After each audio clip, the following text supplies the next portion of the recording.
হয় যথেষ্ট সংখ্যক আমাৰ দলৰ কৰ্মকৰ্তাই ৰাজ্যসভাৰ প্ৰাৰ্থিত্বৰ বাবে আবেদন কৰিছে বুলি এখন কমিটি আজি কৰি দিছে দলৰ সভাপতি কাৰ্যকৰী সভাপতি আৰু সাংসদ ফণীভূষণ চৌধুৰী ডাঙৰীয়াক লৈ এখন কমিটি কৰি দিছে আৰু মই ইতিমধ্যে সভাপতি হিচাপে মই কৈছোঁ যে আমাৰ যি আন দুগৰাকী মানে কেশৱ মহন্ত আৰু ফণীভূষণ চৌধুৰী এই দুয়োগৰাকীয়ে যিসকলে প্ৰাৰ্থিত্বৰ বাবে আবেদন কৰিছে সেইসকলৰ লগত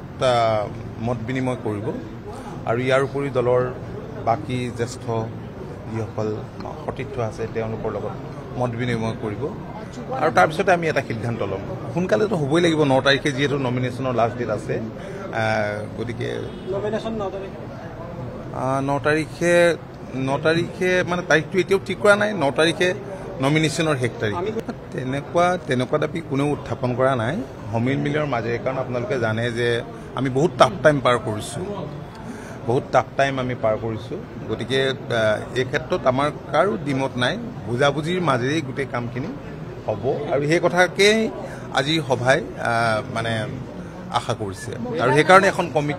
কমিটি কৰি দিছে মই দেখা নাই মহিলাৰ নাম দেখা নাই ভাল হ'ব কোনো ইয়াত কণ্ট্ৰভাৰ্চি নাই হয় যথেষ্ট সংখ্যক আমাৰ দলৰ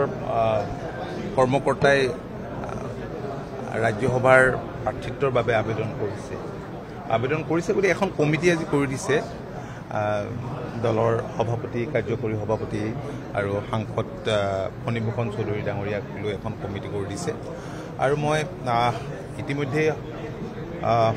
সভাপতি হিচাপে মই কৈছোঁ যে আমাৰ যি আন দুগৰাকী মানে কেশৱ মহন্ত আৰু ফণীভূষণ চৌধুৰী এই দুয়োগৰাকীয়ে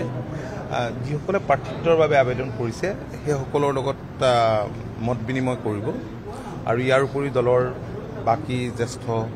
যিসকল সতীৰ্থ আছে তেওঁলোকৰ লগত মত বিনিময় কৰিব আৰু তাৰপিছতে আমি এটা সিদ্ধান্ত ল'ম সোনকালেতো হ'বই লাগিব 9 তাৰিখে যিহেতু নমিনেশ্যনৰ লাষ্ট ডেট আছে গতিকে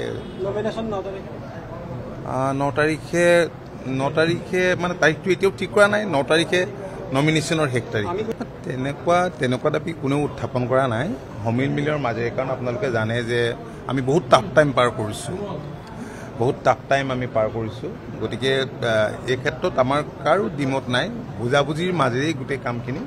হ'ব আৰু সেই কথাকেই আজি সভাই মানে আশা কৰিছে আৰু সেইকাৰণে এখন কমিটি কৰি দিছে মই দেখা নাই মহিলাৰ নাম দেখা নাই ভাল হ'ব কোনো ইয়াত কণ্ট্ৰভাৰ্চি নাই